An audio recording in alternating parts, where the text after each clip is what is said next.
This is a CBS 6 News special presentation. Hooked, the heroin epidemic. First thing you think of when you wake up, just to be high all day long. The capital region and the nation in crisis. This has become an epidemic. Tonight, CBS 6 News on the front lines of the war on heroin. It doesn't affect just one class of people. It affects rich and poor. It knows no party lines. It knows no economic lines. From how they got hooked. By the end of high school, I'd become something I swore I would never be. An intravenous heroin user. To the families that suffer along with them. It'll be a battle for the rest of, his life. And why, for so many addicts, getting help is not an option. My interest is in the acute overdose and making sure that we give those people another chance. Not everybody gets that chance. Good evening and thanks for joining us. I'm Liz Bishop. A lot to cover tonight. I'm Greg Floyd. And I'm Dory Marlin. Our communities are right now locked in a war against one of the most powerful drugs out there, and we're losing. Tonight, CBS 6 News covers this crisis from every angle. So we want to start out tonight with the family that could really be any family in the capital region. A mother stunned to find that her son is caught in the crosshairs of addiction. Her daughter falling victim as well. And her fight is the one that too many parents here face every day. Matt Markham has her story of desperation and inspiration. Nauseous, just physically ill and worried. It was this whole, like a wave just hit you. They're the only words a mother named Kate could find when she walked into her son's room to check on him one night while living in Greenville. What she saw was her beautiful child kidnapped by heroin. It dawned on me when I saw him lying in bed, he had no shirt on, and I hadn't seen him without his shirt on in a long time. And there were all the marks on his arms. They were swollen, they were black and blue, and it was like somebody just punched me in the stomach. There was no doubt of what it was. Until then, Kate had noticed her son's mood had begun to change. By the time he got into high school, his personality changed dramatically. He was classic, what they'd say, grades going down in school, not really liking his teachers or his classes. Friends were different than they had been. It was just a different person. If learning of his addiction wasn't bad enough, the other shoe would soon drop, with Kate's daughter, 3 years younger, resentful of what had happened to her brother. I brought in the mail, and there was a letter from an ambulance company. And I thought, what in the world? And she wouldn't tell me. And a couple of months later, somebody said, oh, didn't you know she had overdosed? She was in the hospital for 2 days. They fought through detox and rehab. It's a battle. It'll be a battle for the rest of, his life. She began reading everything she could about heroin, addiction, the struggle to overcome it. She found strength in Al-Anon and Nar-Anon meetings. And as a former teacher, Kate wanted to prevent what happened to her own children to happen to any others. She thought, boy, I'd love to bring a program into the school. We found a place in Albany that was willing to come to the school and do like a pilot program with my class. And it was terrific, 3rd and 4th graders. In the meantime, Kate's relationships with her children began to grow again out of the ashes of addiction. She's in touch with both of them. Her son has been clean since September. Kate still talks to her daughter often and is still working to get her to go to some detox meetings. I'm not going to cut her off from her, from my life just because she's using drugs. I'm always there for them. Tough when you see those old photos of the kids, and I know there's a lot of stories out there like that, Matt. Tonight we are here to help. That's going to include a live heroin helpline. We're taking your phone calls right now. The number at the bottom of your screen. Check that out, and more on that in a moment. But Matt, I know you've kind of become our in-house expert on this because you've covered a lot of these stories. You're really on top of this stuff. And one of the things that I know you've learned is that our area is in a very unique and vulnerable position when it comes to this. It is geographically, Greg, perhaps more than anything else. You could call it a heroin highway of sorts because downstate drug dealers are making a lot more money coming up here to the north. So actually, I took a drive to Vermont to find out how police there are handling what the state's governor there is calling a crisis. Most of us think of the scenic drive down Route 7 into Vermont as a peaceful scenic path.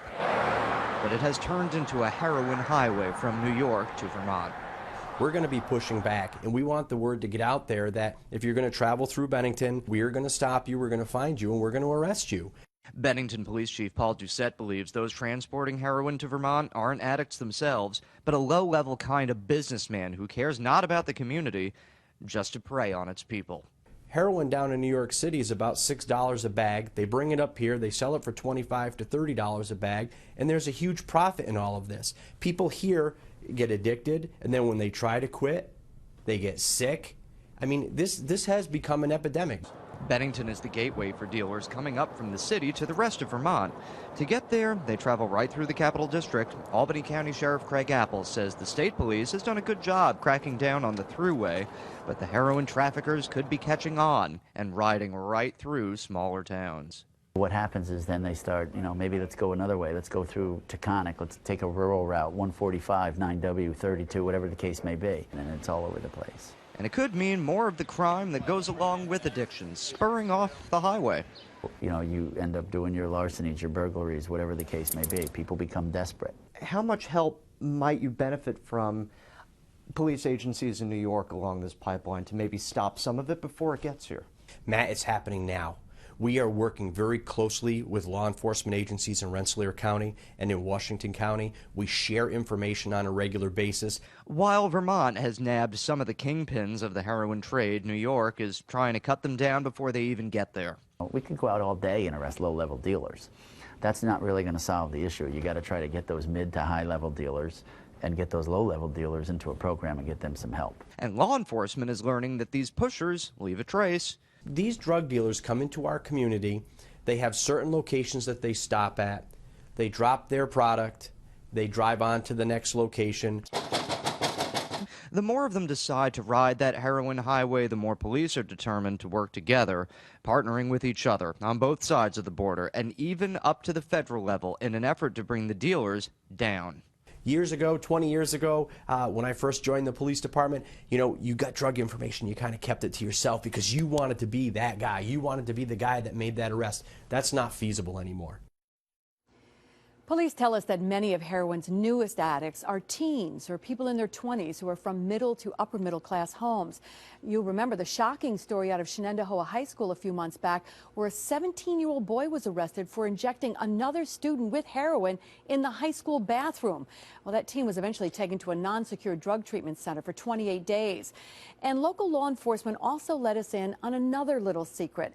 They say that parents of addicted kids who overdose and die are actually cleaning up the drugs and paraphernalia before first responders get there. They don't want the stigma of someone being labeled a drug abuser.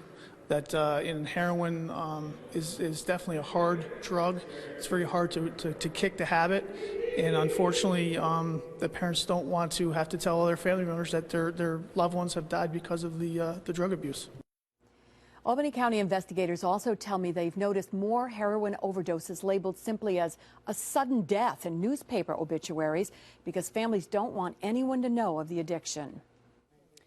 So you've heard how hard it is to spot heroin with someone that you know is using it and how hard it can be to treat it. Well, that is why we are here to help you tonight. More specifically, this team of experts here in our newsroom live. This is a heroin hotline that we have open right now. The phone lines are going to stay open until 8 o'clock tonight. And this panel of experts are here from local facilities, talking about local hospitals, local treatment centers. And they have the information that you can arm yourself with, whether it's to help yourself or to help a loved one. And they are here. They've already gotten some phone calls. The number, again, was already told to you. It's going to be on your screen, 381-4939. They would love to help you out so that you can help yourself or someone else. All right, Dory, thanks very much, and we encourage you to call. Well, hooked for half her life, an Albany addict turned heroin dealer. You're like a little heroin shop operating out of your house. Yeah. I mean, they just tell me what they want, and then I give it to them. I sit down with a woman who has truly seen it all. In a jaw-dropping interview, you'll hear how she got hooked and the shocking things she's done to support her heroin habit.